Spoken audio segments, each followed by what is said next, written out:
As mentioned before, once a week I want to dedicate one day to do some videos about endgames. Why? Because my idea is if I do 4 or 5 endgames in that day of a week, at the end of the year I have done like 250 endgames, and so I have been exposed to enough endgames to feel more at home when they will happen over the board in my games. Okay, and here we continue to show you from this book, this beautiful book that I have, that I really like it very much because the paper is really pleasant to touch. And then it's a hardcover. I like hardcover because obviously they don't get damaged easily. But then of course I also like the content, and the content is more important because this book has something like 350 endgames, just Rook Endgames, can you imagine? And then there are like 70 exercises at the end, so one can really improve in chess, right? So this position happened in the game number 1 of a match between Zukertort and Steinitz in London 1872. Here it's black to move, so if you want you can already pause the video and start to think what would you play, why, and you must understand one thing. Generally it's believed that Rook endgames are always a draw, but in this case black can and will win, so this position it's very, very important because it will teach you how to win with a pawn advantage in a Rook endgame.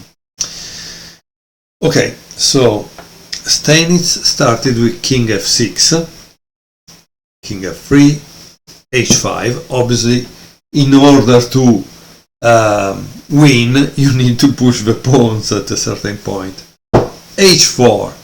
This is an interesting move because whoever studied endgames know that to have pawns on the h file or pawns on the a file could lead to a draw.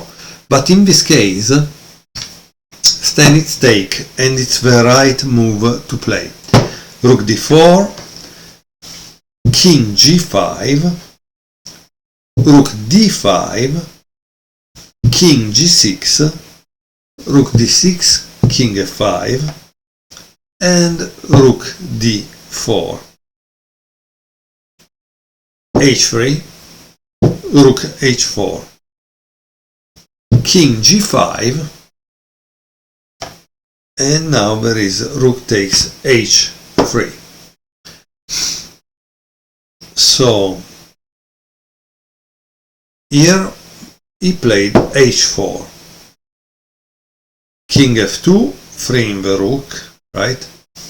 Rook c8, threatening to give check here. Rook b3, defending the pawn. And here I think you should pause the video and decide what you would play as black. Why I tell you to pause the video? Because Steinitz played a dubious move. Okay, in order to win, he should have played this, b5, okay? But instead he played Rook c2. Obviously, b5 is not enough to justify. You need to calculate the line which proves that b5 is the right move, okay? In any case, after Rook c2, white plays King g1, and here there is a diagram, because here again you need to pause and try to find the right move. Okay, what is the right move for black in this kind of situation? It turns out that Stanitz played b5 and it's a mistake. A serious error, after which white can draw. Black keeps a decisive advantage with the right move was rook c7. And then obviously plays this and then push, right?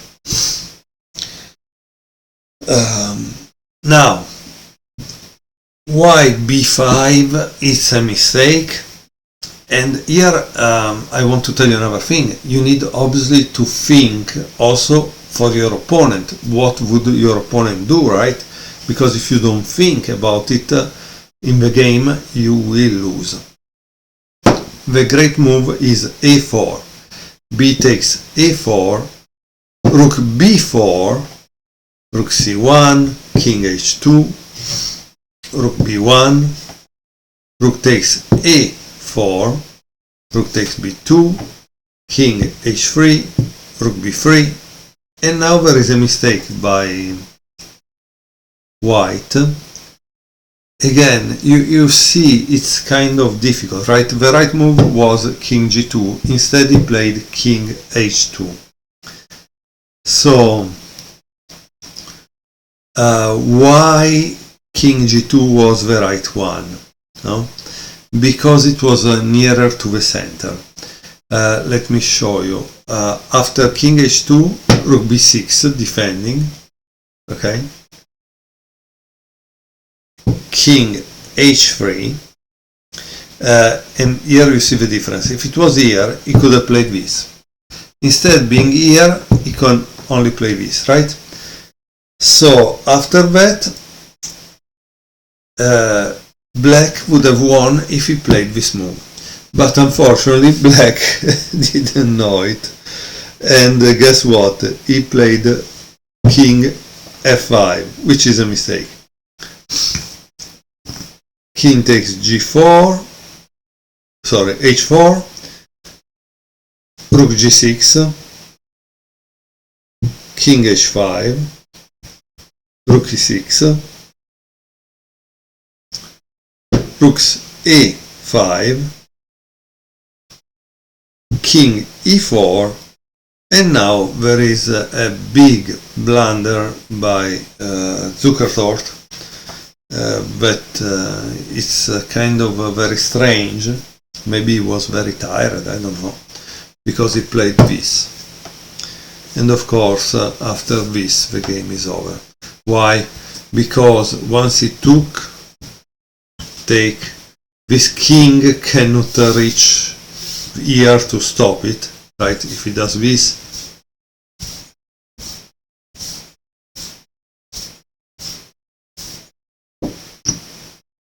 queen. Okay, so that was a kind of drawish endgame that ended up badly for white because of a mistake. What does this teach us? That you cannot leave your guard down even for one move because you're going to pay. I hope you like this second endgame from this book, which is titled Rook Endgames from Morphy to Carson by Valentin Bogdanov. Honestly, it's a beautiful move. It's a beautiful book. I love it. And like I said, at the end of here there are like more than 350 positions, okay, that you can learn from. At the end there is a kind of exercise position. They are 68.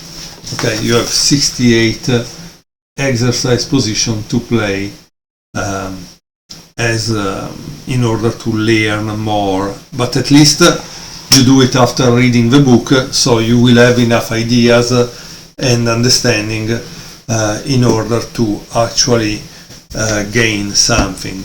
And I truly think that if you master Rook Endgames, but this is not only me, also many grandmasters said it, if you master Rook Endgames, you will reach master level strength. That's a fact. Thank you very much for watching.